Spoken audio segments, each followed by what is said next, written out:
Hello. Welcome again to episode number 23 of the Edition and Swishing podcast. Eddie here along with Joe, and it's a special World Series day here in New York, so congrats to the New York Mets. So I'll give you another full Edition and Swishing podcast, partially on the Mets, partially on the World Series. We'll get into some NFL and NHL preview show. So again, thanks to all you guys who listen to us. Of course, sponsored by Applebee's. We're the only podcast or broadcast media type place that's not sponsored by DraftKings or FanDuel just yet, but we're working our way up there. So, what's up, Joe? How are you? I'm good. I had a question coming to this podcast. I did not think the Mets series would be over by the time we did this week's podcast. I thought the series would go longer. And the number one question I had was, would you take a staff like the Mets, or do you want to take a lineup like the Cubs? Like, what is more important to you if you build an MLB franchise? Would you pick a team that has aces, 3, 4, 5 aces like the Mets really do, even without Wheeler? Or would you pick a lineup that's stacked like the Cubs with Rizzo and Bryant and Schwarber and all those young, Baez, all those young players that they have? And that was answered for me watching this series. The Mets swept the Cubs.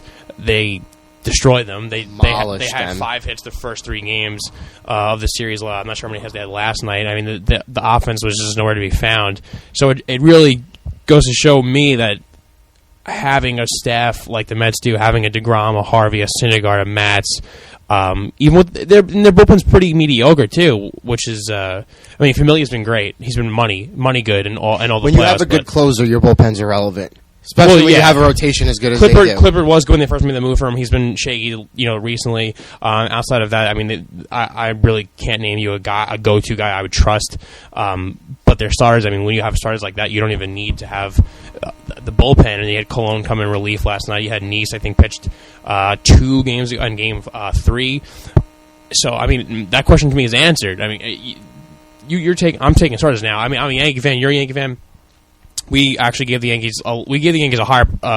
We were closer to the Yankees where they would finish than anyone at ESPN, CBS, Yahoo, MLB.com. We picked the Yankees to finish higher than that, and the Yankees are always in the running for any free agent.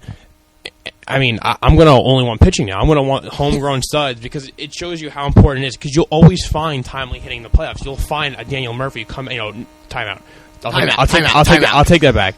No one's gonna ever have a playoff like Daniel Murphy probably for another 50 years. What he's doing right now is unbelievable. It's he's past Lou Gehrig. It's legendary. That word gets thrown out a lot, but what he's doing right now is legendary. So I will not say another player will be like Daniel Murphy or Beltran. Was that almost a decade ago? But you'll have timely hitting. You'll have guys who will show up and get the hits when you need to. But when you're not giving up any hits, when you're not giving up any runs, it's so much easier for your team to win. And the Mets have flat out just taken the bats out of the hands of the Dodgers and did against the Cubs. And frankly, whoever they play, Blue Jays, Royals, I think we both agree it's probably going to be the Royals. Yes. I don't give them a chance because, you could say, you're not going to get hot. Well, Cespedes has been hitting, lately. And you have Darno hit a home run and Duda's starting to wake up. You have David Wright still. You still have Curtis Granderson.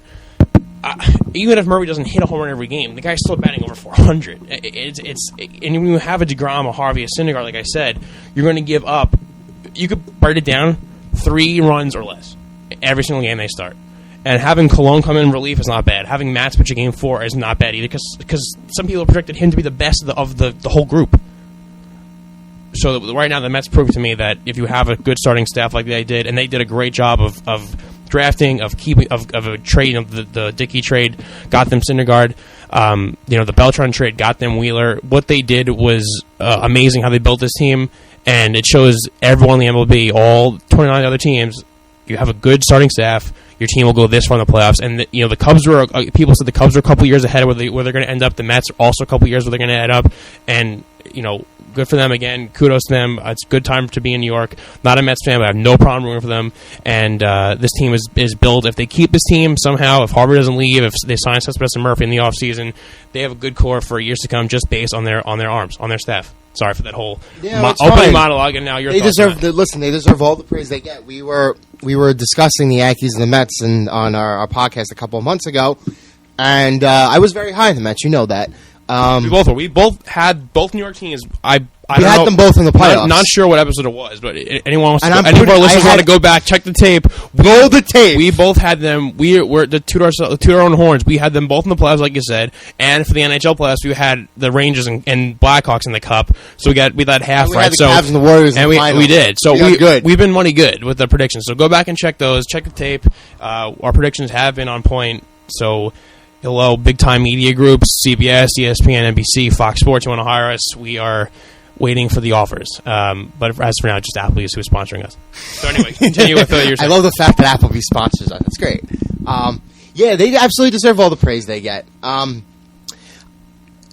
part of me kind of knew that they were capable of this, but because it's the Mets, and we were discussing this before with...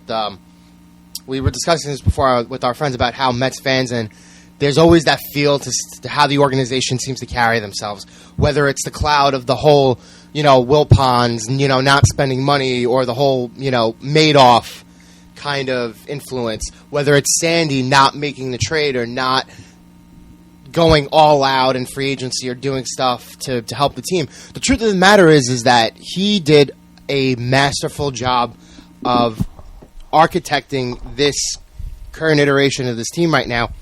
And what a lot of people don't realize is that this is how you build a sustainable winning baseball team. You don't go out in free agency and you make splashy moves. Granted, they signed Curtis Granderson. Kadire, too, yeah. They signed Kadire.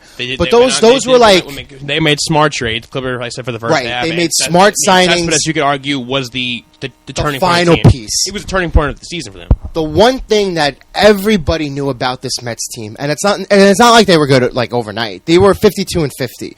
Their lineup was close to deplorable by the halfway point. Who was it? Mayberry batted fourth them. John Mayberry Jr., Eric Campbell were batting in the middle of the lineup. Jeez. But what was always there was a strong foundation. They had a lot of great people around that organization. Sandy's been around the block before. He's built winners. He knows how to do that. He's the baseball maverick. He wrote a book this year naming him the baseball maverick before the season started. Before they went on this run. He wrote this book that they called himself the Baseball Maverick, how he revolutionized and changed baseball. And I'll let you back to your point. Right. They were one game under 500, I believe, at one point during this year. It was 36, 37, I think, around that area of the season. They were one game under 500. So think about that. Think about how your GM wrote this book, right? He's the Baseball Maverick. You're one game under 500. Sooner or later, you're batting John Mayberry and Eric Campbell in the heart of your lineup. And then a couple, then we say what? They were in mid-season, so say it's 2-3 weeks later, you go and trade for Clippard and Juan Uribe and Cespedes and that whole, we had the Wilmer Flores crying game. Wow. And now we are. And let's not forget, too, later on in the year, they did have the whole hiccup with Harvey. They had a couple hiccups with Harvey, let's be honest. More than a couple hiccups with Harvey. But for now, he's still here. And it's just amazing of all the ups. What a roller coaster that season's been for the Mets. Yeah.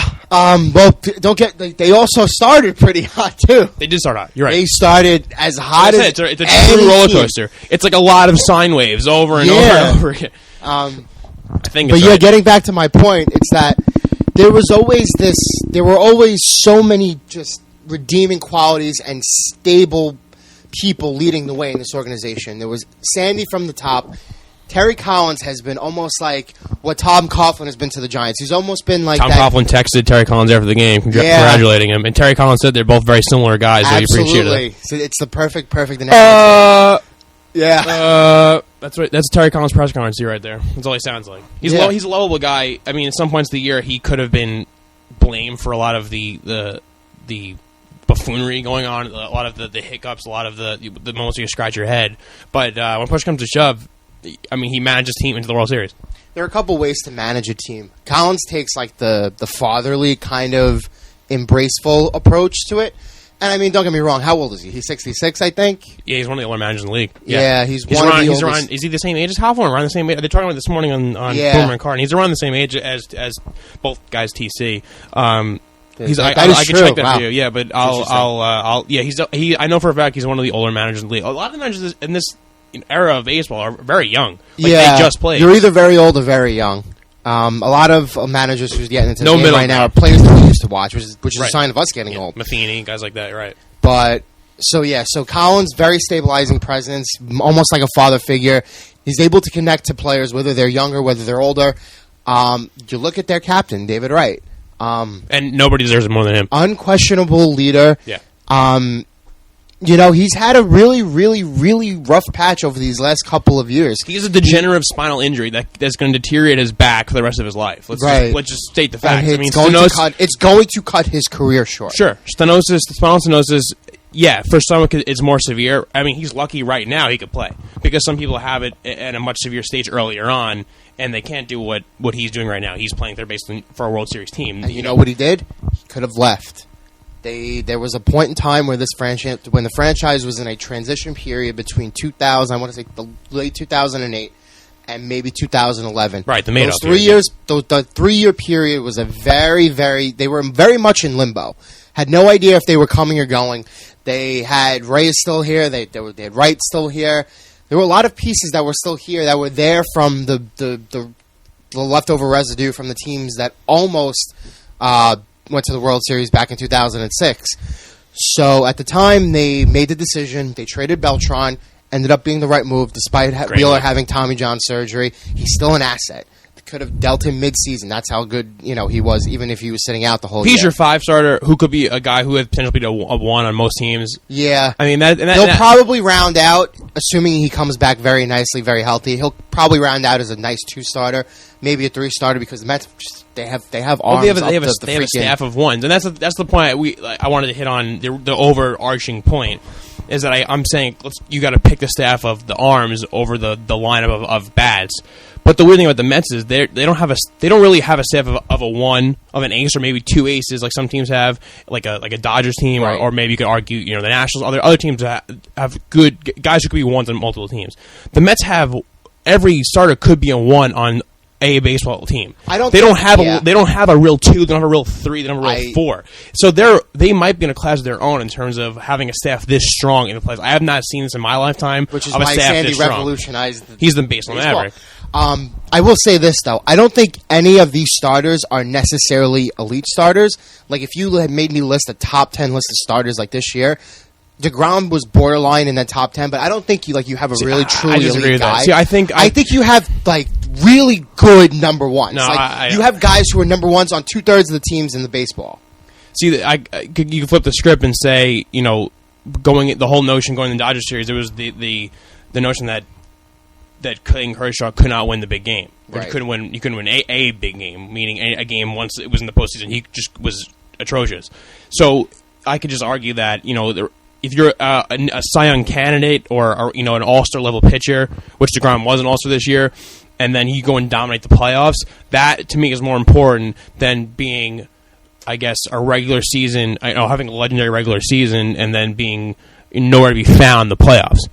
I think also, and this is, it shows you how little credit that DeGrom gets in the New York area and how much the media focuses on Matt Harvey. If you flip their numbers, and time Matt Harvey had a pretty good season coming back from Tommy John surgery. Very good season. Very good. But again, back to the roller coaster theme. A ton of ups and downs with Matt Harvey this year. Right. A ton.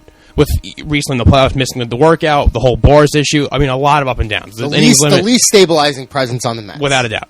If you flipped DeGrom's numbers with Matt Harvey's numbers, I mean, people would be going crazy about Matt Harvey, how good Matt Harvey is. If you put, or if Matt Harvey did what Jacob DeGrom did in the postseason, and again, Harvey won a game in this Cubs series. He won a game.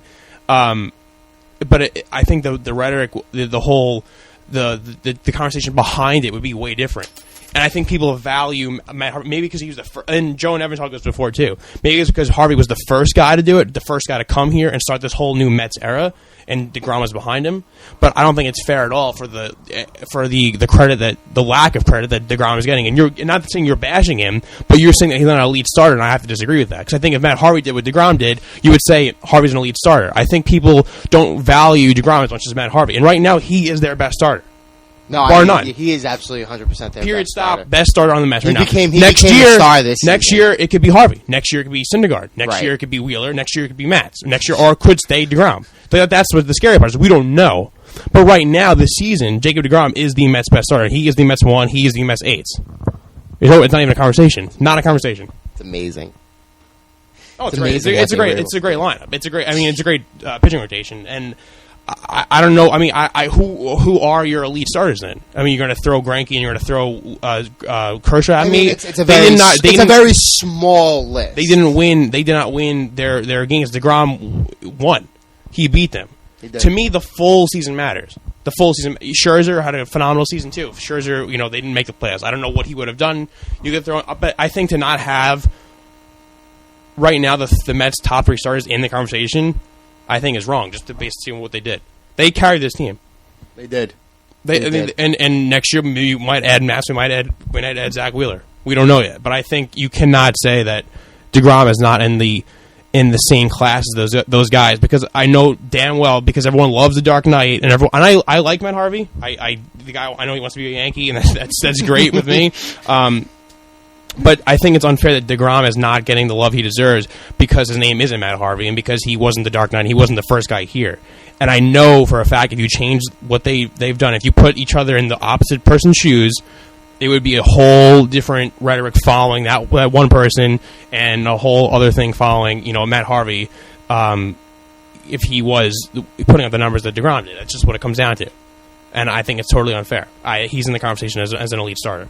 We're way off. All the beaten path. That's what happens. When you go to what you do, you go off the rail a little bit. But anyway, it's tangential, but it's still part of the Mets team, and I think they definitely have a group of elite starters, and you don't see stats like that very often. I mean, you see at most 2 dominant starters and a good third guy, and a fourth guy you're unsure of. The Mets are throwing their 4 no problem at all.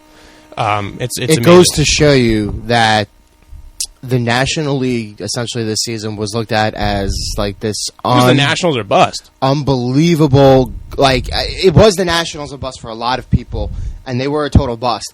But, like, you look at the Cardinals, they won 100 games. The Pirates won 98 games. The Cubs, third best team in that division, won 97 games. The Dodgers had home field against the Mets in their opening playoff series. So you look at the Mets going into the playoffs, they were technically on paper, like, number 5 out of 5 in the National League when it came to the playoff picture. Right. And we're talking about them and we're praising them so much, just like they deserve, as the phenomenal team that they are. Well, that's one thing about sports. I mean, any team that made it, you could find, if the Cubs win, we'd be right here talking about how great their lineup, and we still could, and we still are saying how great this lineup is, and the Cubs are not done. They're not going anywhere for a very long time. Next year, if you're doing this podcast, hopefully on a bigger stage, we'll be saying, wow, it's, the end of October, the Cubs are mashing the ball, and Rizzo and Bryant and all those guys, they're going to be right back there. Arrieta, too, who could win a Cy Young, another guy in a league conversation. Right. The Pirates, I could say, a great young team, Andrew McCutchen, no one deserves it more. Great, one of the faces of the game, good young team. They deserve it. For the Cardinals, you could say, Mike Matheny, coached his tail off, and they have so many guys who just know when to show up, and you have, Wainwright leading the staff. It just, you could find and then obviously Dodgers too, 2 aces, 2 arguably the best pitchers in the game. They have, the highest payroll, and it paid off them. So yeah, you could find a conversation for any team, and you could adjust it towards them. But right now, the Mets are the lucky team to win. Not mean lucky in that sense. They didn't need luck to win. They just were dominant. But they're lucky in the sense that they made it to the next step. We're talking about them, and they're built the right way. And they, like you said before, they have a staff that was, by the graces of God, they're all aces, and they did not move any of them, and they got some in trades. And Sandy, the baseball maverick, did his job, and he got them out of the whole Wilpon Madoff mess.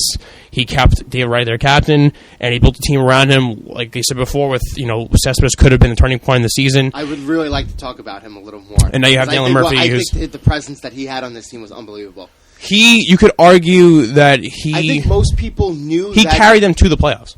The Mets had the profile of a team that was so close, so ready to break out, but they were missing something. And mostly everybody knew that they were missing that one middle of the order bat. Yeah, they were missing that especially with Wright being hurt. Presence. Sure, right. And everybody knew the Mets offense was bad, terrible. So it got to the point where it was the Mets were in it. Totally agree. Right, and by the time July rolls around, they were still in it. They were hovering a couple of games in first place, a couple of games out of first. So from the roller coaster start, they determined, all right, we're in it.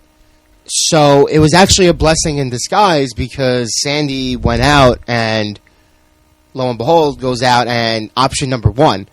Oh, the Carlos Gomez. Carlos Gomez fiasco. You're right. Look at how amazing that looks right now. The Wilmer Flores moment could have been a turning point because he cried and wanted to stay on this team. Zach Wheeler called him and said, "Sir, I know I'm hurt. I want to stay on this team too," because they were going to move both of them and to get Carlos Gomez. Who, and I said this too when this happened. I mean, we talked about it. I think on a podcast too, but and also with our Crawford who writes for us, big Mets fan. I think we said that Carlos Gomez, and he was happy for it because he wanted, a guy was a Met. But I see Carlos Gomez on a line, but I'm not going, oh wow, Carlos Gomez. Right. I'm not scared of him. I'm not pitching around him. And the same goes for David Wright too. David Wright coming back from his back injury, you're not going to say, oh, I'm going to pitch around David Wright. I'm afraid of David Wright. Every team needs David Wright. You need a guy who can hit around 300, be the heart and soul of the team. He's the captain, and he hits the ball in clutch moments. But when Cespedes, they made him for Cespedes, and they got him on when he was on this tear. You were afraid to pitch to Cespedes because you thought every ball was leaving the yard. And that's a fact. Yeah, I like the tear that this team went on offensively from the moment that Cespedes was put into the lineup for the first time until now is truly unbelievable. They went from having the worst offense in the baseball, the entire major leagues, to having the best just because of Yoenis Cespedes. It put life into the Mets, and it sucked the life out of the Nationals. Absolutely. And here's something that I've told a lot of people that a lot of people don't necessarily realize. Cespedes originally came here, and he went to Oakland. Then he moved on to Boston in the Lester deal. And then he got quickly Detroit for the Porcello deal, right? When you look at the bot right now, Cespedes, he's been a pretty consistent. It's very consistent what he gives you. He hit, upwards of 300 this season, which is maybe slightly an anomaly because he's more of like a 250, 260 kind of hitter. With power, right. Exactly. With power, with plus power. Yeah. And he plays great defense. And he's got a phenomenal gun out there in center field. He's a cannon. He's such a difference maker. But this is the first situation of his tenure in major leagues where you can honestly say that maybe he's found a home. You're right about that. Because the stuff that he had a little whispers following him that every clubhouse he left, it was a little, we didn't really see eye to eye with the guy. We didn't like him as part of the unit, part of the clubhouse. And there were whispers in Boston. I mean, the whole Boston clubhouse thing is strange because they have guys like Ramirez and Sandoval there, so they're a mess. Oakland, Detroit. I mean, I think Oakland moved him more for the team direction. And that's what just Billy Beane does. Right. He looked at it last year and he was like, "Let's go out. Let's get a guy like Lester who we can throw in the playoffs." Right. Didn't necessarily work out, and once he realized that, it's like, all right, now we're not going to win with the team we have, so I'll blow it up with the dynamite again and start the 5-year cycle. Yeah, but anyway, your point is right. There were whispers around. He had no real home. And, they brought him. He defected over from Cuba, and doesn't it feel like he's got a home now? I think his style and his personality fits New York, and I think New York embraced him. I think he's the first franchise to embrace what he brings to the table, and we're good at that. New York is very good at adapting guys like you have a low key guy like a Wright or a Derek Jeter, and you have these high strung characters who New York loves the fiery attitude. There's a very wide range here of what we could appreciate, and I think that when he comes here, he acts the way he does, and not that he's a bad guy. He is not even high strung. Might be a little too offensive as well. He's very he's confident. He's a confident. Has a tiny bit of cocky arrogance. Right. He comes off as a very cocky, confident player. But he's mashing the ball, so we love him. I would argue that there is no outfielder out there in the entire league who fits the Mets, who fits Citi Field better than Yoenis Cespedes. Oh, I agree. And they got him at the perfect time, at the right time. When he hits homers, he hits bombs. Oh yeah. So it's hard. It was hard hitting homers out of Citi Field. No doubters. Yeah. Now it's become a little bit easier. There were a lot of home runs hit out of Citi Field this season. They had moved the fence in 2 or 3 times. Twice. This was the third time I believe they moved the fences in. Second time in left, but. Point is, when he hits one and it's going out, it's going out. It's going out. So the power is not a concern. Very rangy. Outfielder. He could play left field. He could play center field. He's got a cannon for an arm. Plays outfield with the best of them. That is something that they need, especially with those starters. So now all of a sudden you put him out there, and you have this he's not really like a superstar, but he's been a star. He's been a star the last 3 months. He brings the confidence and helps the whole team. He's the macho man who everyone sees. He's like, oh, this guy's mashing home runs. I want to be more like him. And the whole clubhouse morale, it just boosted. And like I said, it was turning point. You saw people wanted to stay in this Mets team, and getting Cespedes at the right time, like you said. And he comes in here hitting home runs, seemingly every day. He was the Dylan Murphy of the end of the regular season. Who's the guy I want to talk about next? He was pretty solid. He was pretty solid in the postseason. Oh, he's been good. He's been good. But he's overshadowed by Dylan Murphy, and I wanted to get in that quickly before we'll still wrap up with Dylan Murphy talk, and then we'll give our World Series predictions, and we'll move on to the other sports. Even though right now it's pretty consumed by baseball over here, especially in New York. So Dylan Murphy, again, it got a part of the ups and downs of the Mets season with the comment he made about gay athletes and what he believes in. He believes in Jesus. He's a Christian guy. You could have your beliefs. So again, part of this crazy roller coaster ride the Mets have had. A lot of people did not like his defensive play or his base running abilities early on in the season. I think a lot of Mets fans too. And I don't want to sit here and bash Mets fans. I think they're very similar to Jets fans, like we were saying before. We were texting each other before we started up, and there are people yelling, "Fire Terry Collins, trade Dylan Murphy to get him off my team." And, I'm one that you stick with your team, you ride with your team, you don't bash. I can't. I'd feel guilty rooting for a team that I'm killing at the same time. And the Mets did that a lot, and Dylan Murphy was a much maligned player on the team, and now the guy can't get out. He's hitting the ball constantly. He's hitting home run last night, the farthest part of Wrigley Field. And the question is whether the Mets keep him, do the Mets keep Cespedes? And I don't want to get into free agency talk, but it's something to think about now, because as a Met fan, you're never going to forget what Dylan Murphy did. If you grew up in our era, you didn't see 86. You only remember really 2000, and you lost the Yankees. You only remember, what was it, 06? You remember Carlos Beltran striking out. If you're even younger than that, this is the first real good moment of the Mets. You're seeing Dylan Murphy doing something that's historic, that's legendary. That if he did this in the 1900s, he'd be revered like a Babe Ruth type player for what he did. It's like folklore. So now you gave us that whole spiel on Cespedes, and we're seeing what Murphy does now. I mean, what do you do?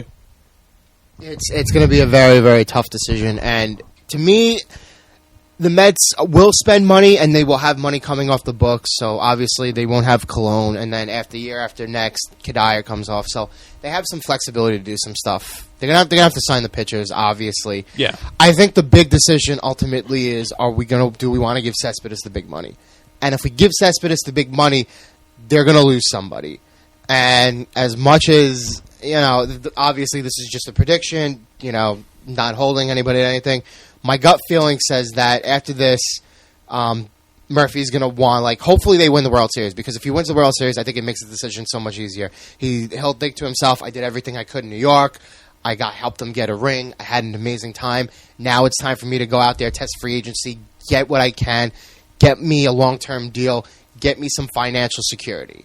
You know what I mean? That's sometimes how players think. A lot of people automatically assume, he's going to free agency. He's greedy. He wants the most money. Sure, it's a business, but a lot, when you're a player like Murphy and you're going to be 31, or he's 31 already. I'm actually not aware of that. I think he's 31. I thought he was 30 turning 31. Or maybe you might be right there. But anyway, the point is he's on the other side of 30. He's going to be 31 at the start of next season. That's my point. How many really good years do you have left? If you can go out there and you can get a 3-4 year deal where somebody's paying you, $12, $13, $14, $15 million a season, you might need to take that.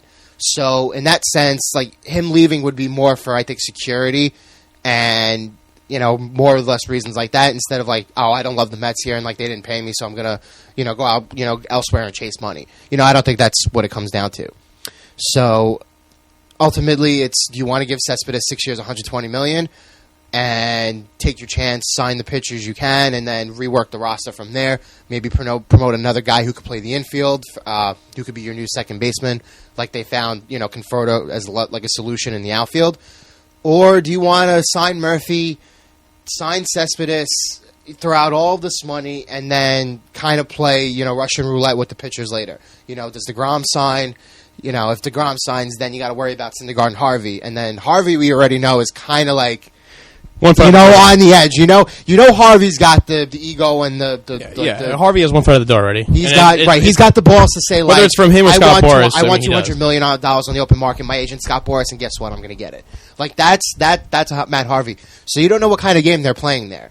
So there's no really truly right decision, and I would like to see the Mets re-sign Murphy because I think we've gotten to the point where the Wilpons should open up the checkbook. They won't though. They're a cheap team. I know, and he's the homegrown guy. He's been here for a long time, and if they're a big market budget team. What is Murphy going to command? 50, 60 million?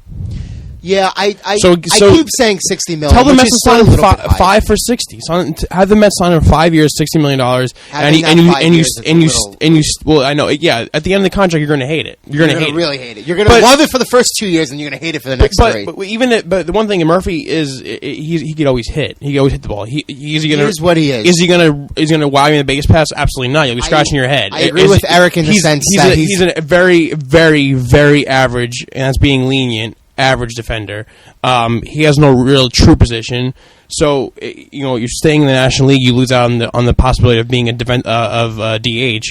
But I think the Mets should do the right thing, and I think they should re-sign the homegrown guy, the guy who got them their first World Series ring since '86. And now you're getting into predictions. I'm going to touch the money, but.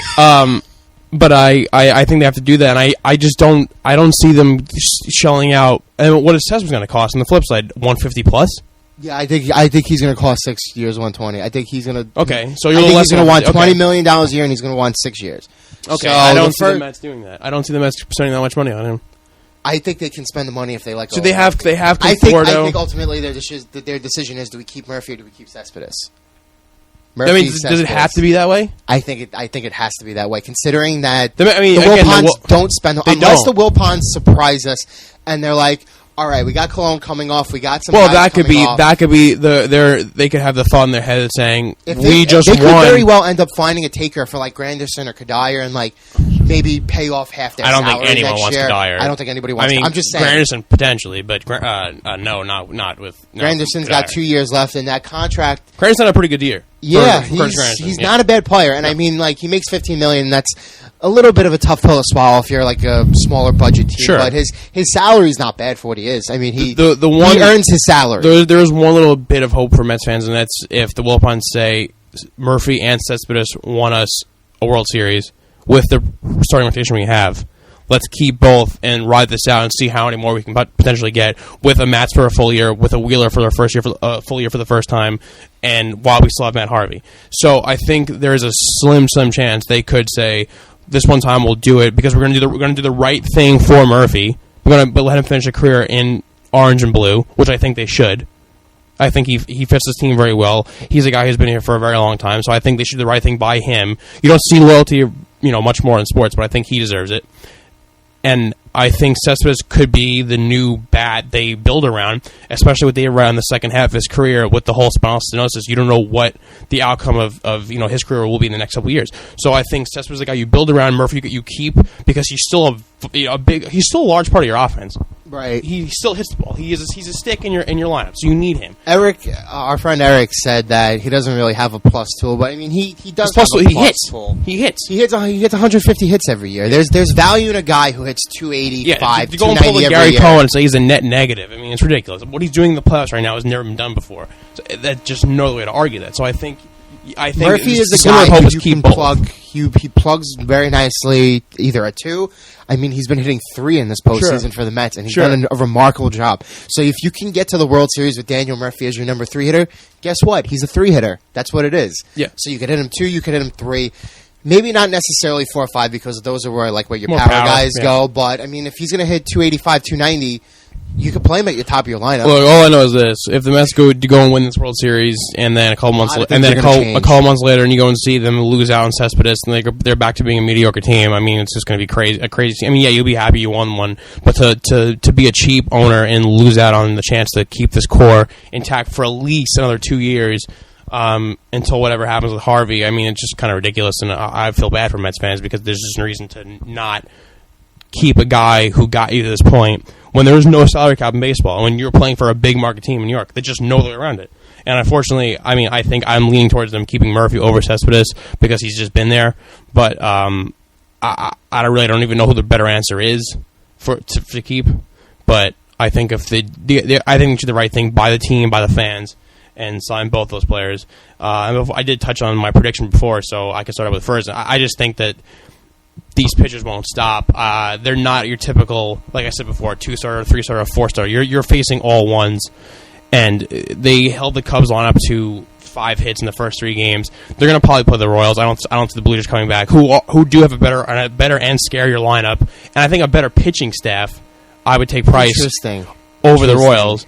I disagree. I think the Royals have a better pitching staff. I mean, I think on paper it doesn't really look as close because David Price is a big name, but when push comes to shove, like balance wise, like the Royals bullpen is astronomically out of this world. Yeah, it's unbelievable. Better. It is one of the best bullpens of all time. But that's if they get to the bullpen with a lead, right? If they're not winning the game, it doesn't matter. The Royals are a very interestingly built. The lineups aren't even close either. The lineups are not close. No, I know the Blue Jays are built with all-stars. Yes, but Royals are built with guys who just don't hit under 270. They're the Cardinals of the AL, right? Right. And I think if I'm still taking my chances with DeGrom, Harvey, or Syndergaard versus a guy like Donaldson or Encarnacion or Batista, Tulowitzki, so on and so forth. But versus the Royals, I'm not nearly as scared at all. I think they're gonna if they shut down the Cubs, they're gonna shut and the Dodgers too, because the Dodgers I think are still a better lineup than the Royals. I think they're going to make mincemeat of the Royals lineup. It does not scare me in the least.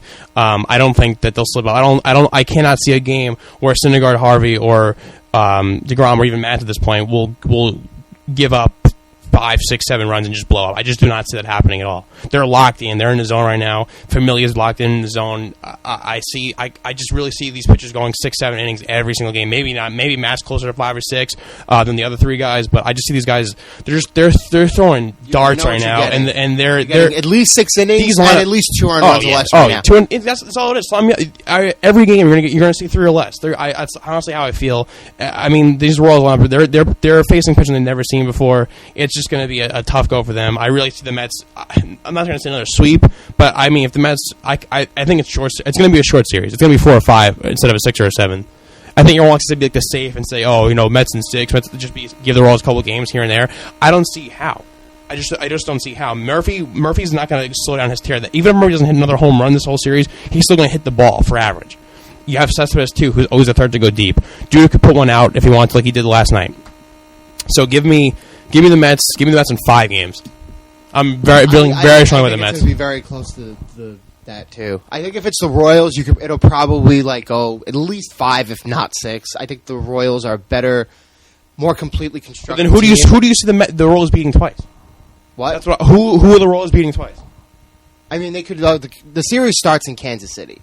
So you're going to tell me that DeGrom or Harvey will lose? Very easily, you could see the Royals splitting the first 2 games and then maybe winning a game. So who loses? Because I'll say that the Mets will lose Game 4 with Mass pitching on Halloween in Citi Field, but they'll win Game 5. So Game 5 would be home for the Mets, right? Yeah, because it's the middle 3. So the Mets will win at home in 5. I could very well see DeGrom win twice this series. He'll win Game 1. The Royals will come back against Syndergaard, win Game 2. So is Harvey pitching 2 or Harvey pitching 3? Harvey would pitch 3 at Citi Field, so that would be a win. I mean, we're getting far ahead of ourselves. But if Harvey wins Game 3 in Citi Field, if they won Game 1 with DeGrom, I would consider the series over. Yeah, over. I agree.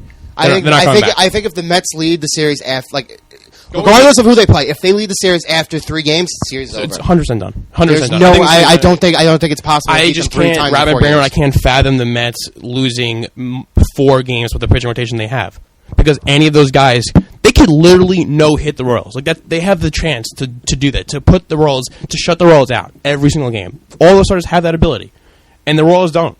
And the Royals don't have bats that scare me. There's no excuse for the Royals to win this series. And if they do, it is going to be the most underwhelming World Series I've ever seen. And it's going to crush New York, and I honestly feel bad, because at this point I'm rooting for the Mets, and I want to see the Mets win. It's good for New York. Absolutely. It's good for New York, and it's cool to see homegrown talent win. The biggest reason why... It's a good little pregame for the Rangers Stanley Cup run. I agree. I think the one thing that the Mets needed the most was they needed, not a sign of hope, because there were always glimpses here and there. They needed almost like a culture shift, because like we alluded to at the top, There was the Wilpon scandal looming over this team. There was the perception of the team doesn't spend money. Citi Field has 40% of its people coming to games in mid-July. You know what I mean? It was there was always something else, and now it's like Mets fans finally they have nothing to complain about. It's like you're in the World Series.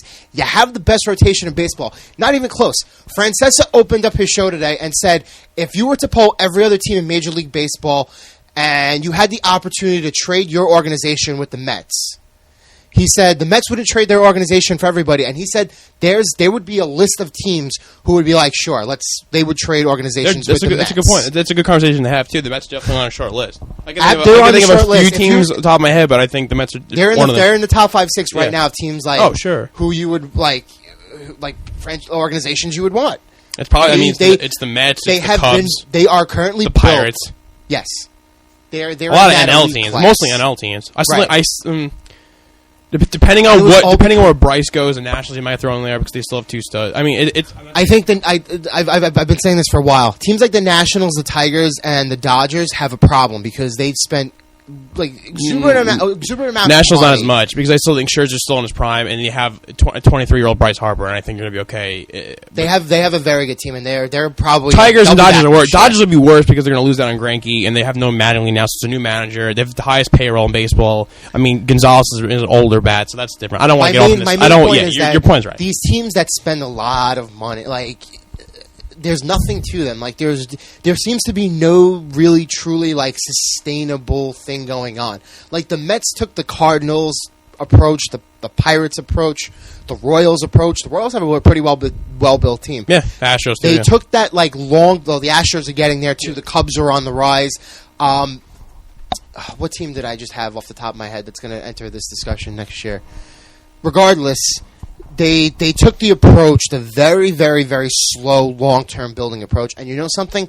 That's how teams that are major contenders over a long period of time, that's the way it's done. I'm not so into that notion you have to build that way because, let's face it, if the Blue Jays are very close to they are close to World Series right now. They got to the closest point you could possibly get. But they're going to fall off a cliff in 2 or 3 years, and you know that. Right. But they're built to fall off a cliff. But the goal is to what? Is to win a championship. So you got a championship, and then whatever happens because you still have that 1 year to hang your hat on. If you got the money to spend, and you spend it, and it works. A lot of times it doesn't work. I mean, it worked for the 2013 Red Sox. Now look where they are. 3 times in 4 years, they finished in last place. They have a pretty good, but they won a championship, so it doesn't matter. They won a championship, and they have a pretty good minor league system as well. They were not. They didn't do the things in a dumb way. Trading off the piece like they did helped them out a lot. Although they did trade Anthony Rizzo though, so that's something the Red Sox fans have to worry about. So anyway, our predictions are you said 5 or 6. I don't see the Mets losing twice. I see the Mets losing once. I see the Mets win this in 5. They might lose game 4 with Mets. I'm really, really pulling for them. I really, really want to see the Mets. And just to finish off my point before, because we kind of again lost track a little bit. This is the first time it just seems so positive. You know what I mean? They need this world championship because now it's the entire I think in terms of demographics, Mets fans, it kind of skews a little bit younger. You know what I mean? The Mets is the Jets crowd. Yeah, it's like that younger crowd. And it's the same way with the Yankees and the Giants. A lot of old-fashioned people still. You know what I mean? It's don't get me wrong, they're older Mets fans, they're older Jets fans, but I would say that a majority of the Mets fans of our generation, guys in their mid to young 30s, their 20s, their teens, all they know is the Beltran swing, strikeout, or the loss in 2000. They're really not used to a winning culture. So it's like Murphy's Law, so to speak. It's they literally go out of their way to find faults in the team just to complain, bitch, and moan any way they can. Well, the winning culture is here because the Mets will win a World Series starting next Tuesday. And now it all changes because now they win a World Series. Now all of a sudden they look to the future and they're like, wow, we still got these arms. They're ahead of schedule. They are way ahead of schedule. Way ahead of schedule. And I mean, Cespedes helped that, but this is big because now it's a culture shift, and now it's instead of having the Yankees as the 27-time winners, and it's the Mets as the little brother, only 2 championships in 50 years, whatever. It's always bridesmaid, never a bride, blah blah blah. Now all of a sudden it's like we're like we won now. We're built to win for the next 10 years, and it's like, oh, where are the Yankees right now? You know, it's like something to hang their hat on. Now it's like the entire fan base is going to be so positive, and I think that's what they needed the most. You're right. I totally agree with that. And we'll do a little change up here because we went a little long on the Mets, and rightfully so. The Mets deserved it. It's World Series talk. But next week we'll do an NHL and NBA preview show since both seasons are kind of just underway. Although we are going to the Rangers game tonight, so we'll get a up and close look. Actually, we won't be up close. Well, we won't be up close. We're in the building. We're in the building. We're up in the lights, but so we'll see them. But we'll do our NHL picks next week, all our trophies, all that with the NBA stuff. So that'll be a fun show. We'll do NBA over unders. So I guess we'll just a short show today, but we'll end up with a couple quick NFL things I wanted to get into before we end this one.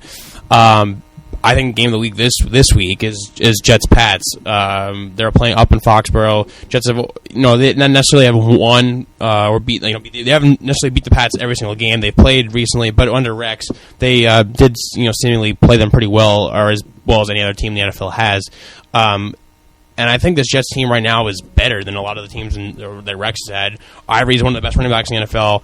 Brandon Marshall has been one of the best signings in the history of the franchise. You know how long it takes a Jets receiver to get 100 yards? I mean, he's had 4 straight games, 100 yards. The last person to do that was Don Maynard. Think about it. Think about how good Brandon Marshall's been. That? 1969. Oh, know what happened that year? That's the last time. Don't say anything anymore. So I think that his signing has been, and plus the other guy named Eric Decker, who's there too, who would be a very good receiver on a lot of other teams. Fitzpatrick is like 5th in the league in quarterback ratings. He's been awesome. The defense, again, Sheldon Richardson back. They have him back for a week. They've been awesome.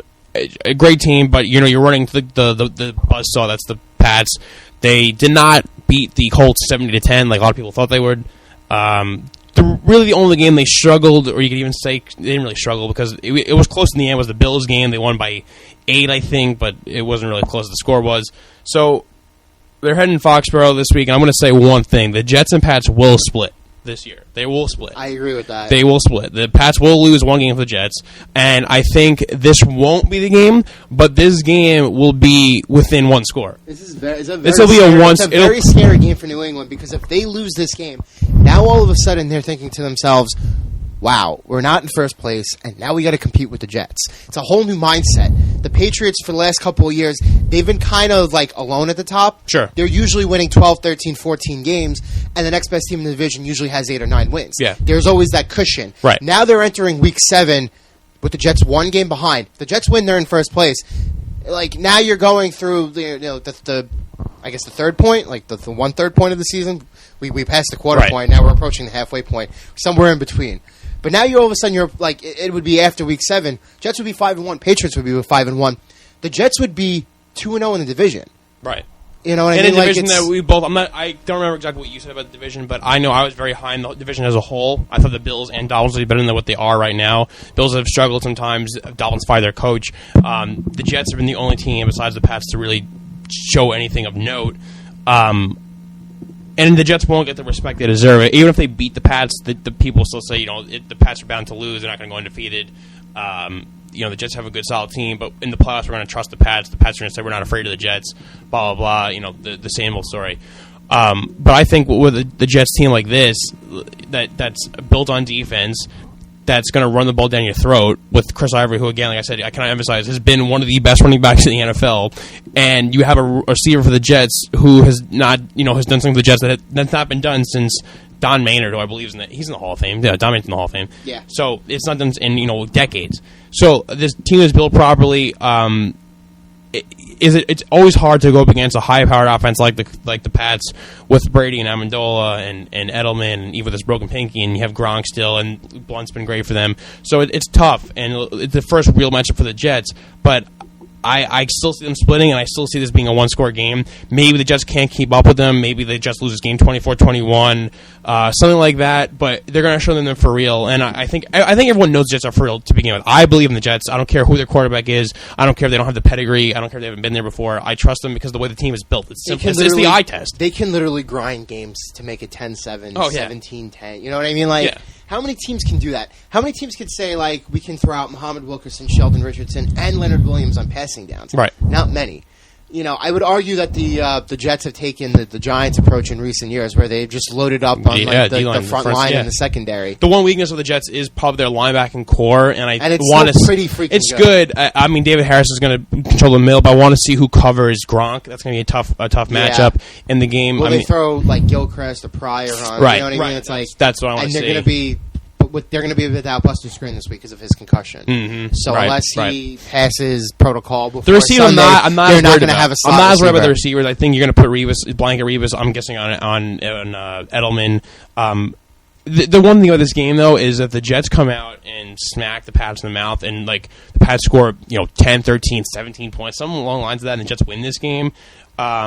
It's going to be a wake-up call for the Pats, and they're going to try to run the score versus every other team the rest of the season. So in a way, I'd rather the Pats win this first game and the Jets win the second one at home later in the season, because going into the playoffs, I still think the Jets will be in the conversation for a playoff spot. They definitely will be. That'll be great for the Jets. So if I had a split, I want to pick the Jets to lose this first game, but still have a great showing. Kind of like what the Giants did. Then, what was it, 2007, when the Giants lost the last game of the year to the Pats, but everyone was like, oh, wow, the Giants played them pretty well. That's what I want to happen here. And what is your prediction before we move on? What are you picking this game? You said you're going to split, so are they winning this game? They're losing this game. I have them losing this game. I think it's better. I think it's better if they lose the game in Foxborough. Lose the game in Foxborough. Let the Pats lose to another team, and then later on the season, the Jets come and as long as the Jets have a good showing this game, I'm totally happy with it. They run the ball like they're supposed to. It's going to be like a 24-17. I'm totally confident this is going to be a one-score game. Whatever happens, one-score game. But it's definitely going to be the game of the week. Did mention the Giants, debacle last week. I don't even want to get into that at all. But the whole NFC East picture is still very strange. So this is the second to last question I have. I think the Giants are going to destroy the Cowboys this week. You have no Des Bryant. You have no Tony Romo. You're starting Matt Castle. I think the Giants will come out hungry. They come out fired up, and they're going to just go back to kind of what the offense looked like in the beginning part of the Eagles game. I still don't take the Eagles seriously. I'm sorry. Sam Bradford was pretty atrocious last game too. Giants just could not capitalize on the turnovers. What's the NFC East? Do you think the Cowboys have a chance now? Yes.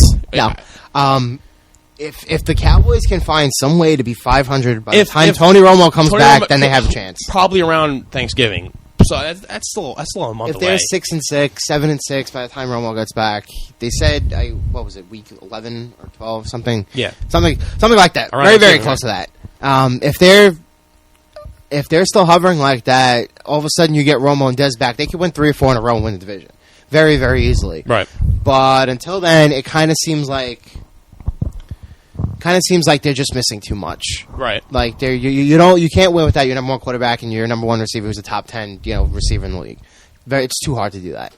Despite how good the offensive line and how good the running game is, even with guys like Randall and McFadden running behind it. Mm-hmm. So with that said, it's probably going to come down between the Eagles and the Giants. Winner of the division is probably going to win 8 or 9 games. Let's be real. It's happening. I can't. And I don't think the Eagles are this world beating team, and the Giants for the most part have been in every game besides.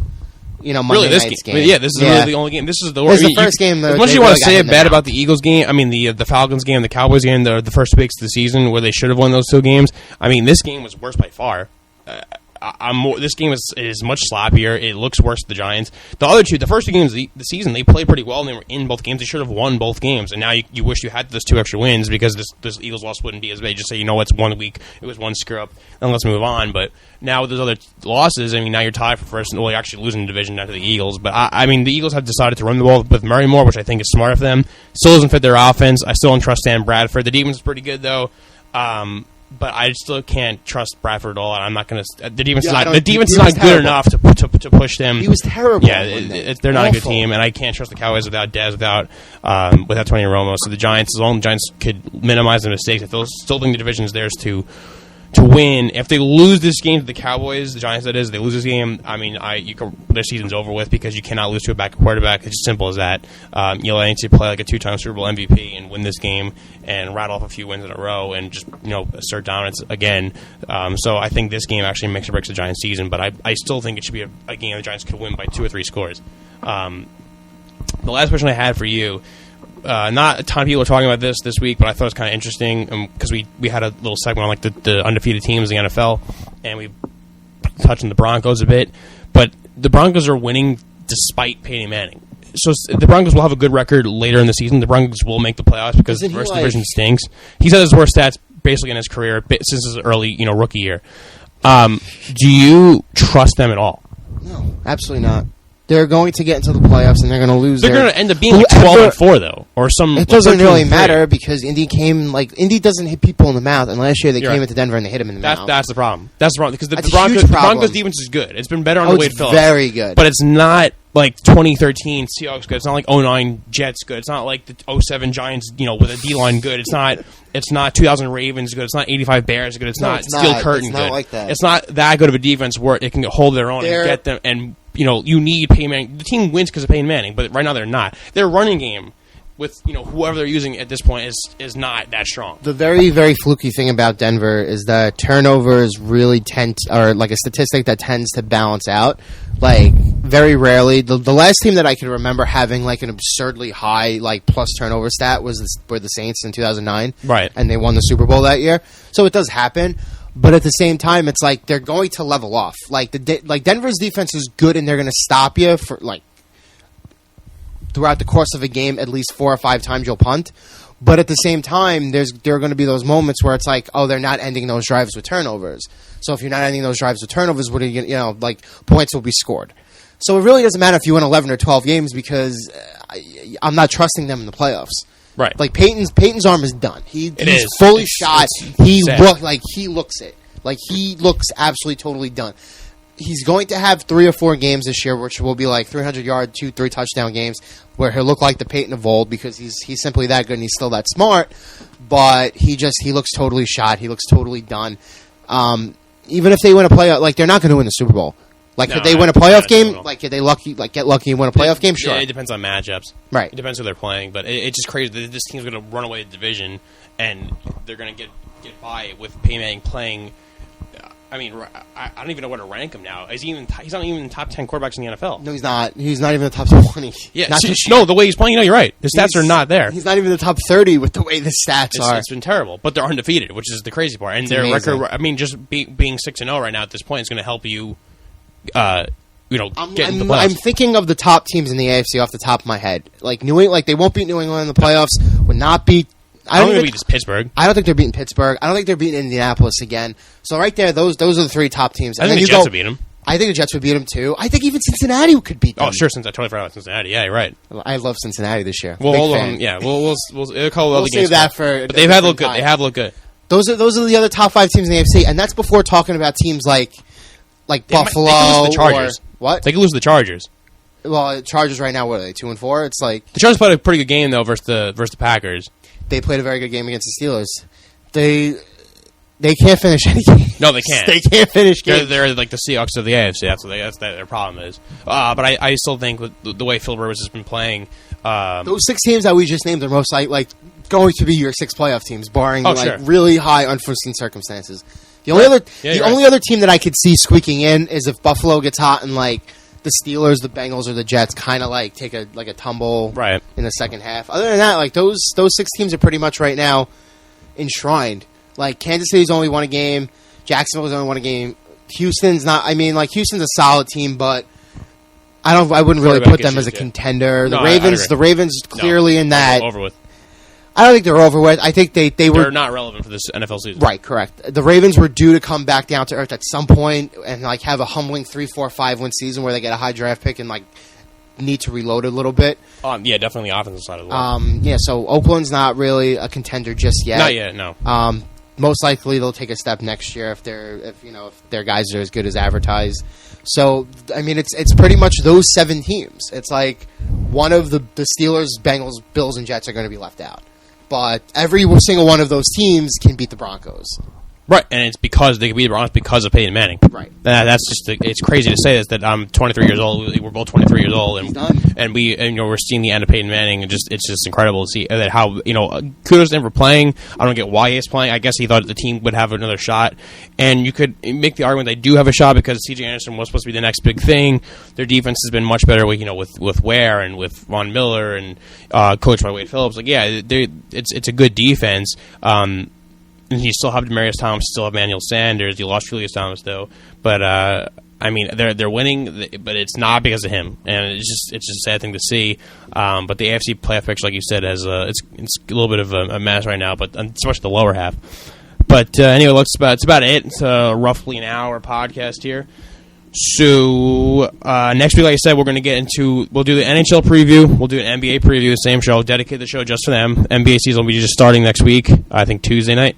NHL has been on for a little over a week now, so we'll get into all our picks. Who's winning the awards, who's winning, what conferences, this and that, our over/under picks for the NBA. The win totals, so for you bettors out there. So.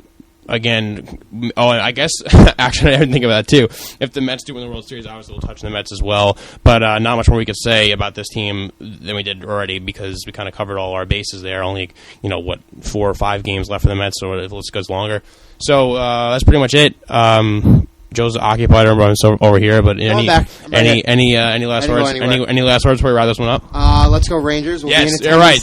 Yes, let's go Rangers. Coyotes tonight. Boomer. Nobody cares about hockey. Yeah, we're gonna see. Hopefully, Boomer's there.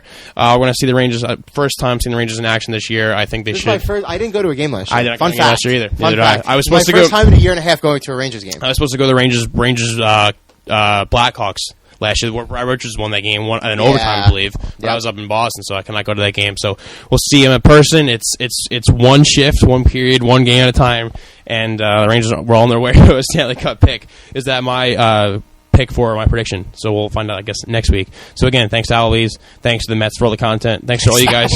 Thanks to everyone who will listen to this. Or has anyone tweeted us or no? What? No one tweeted us? Probably not. Well, Vic asked us, are you or you not a cop? So I just want to say that I am not a cop. No, neither of us are cops. Do not pursue. Let's go Mets. Yeah, let's go Mets. Let's go Rangers. And who else is playing? And Knicks. JTS. And the Knicks too. Well, Jets, Giants. Oh, we'll get to the Knicks next week. Yeah. We'll talk about how Porzingis is going to win the Rookie of the Year. Because it's cornrows. Anyway, thanks again for listening to Dish and Swishing Podcast. Follow me, Edward L. Murphy, on Twitter. And follow me, at Joe_Calabrese92. Very good. Follow us at DNS_podcast. Go on the site and read the stuff at Dishing. It's www.dishingandswishing.com.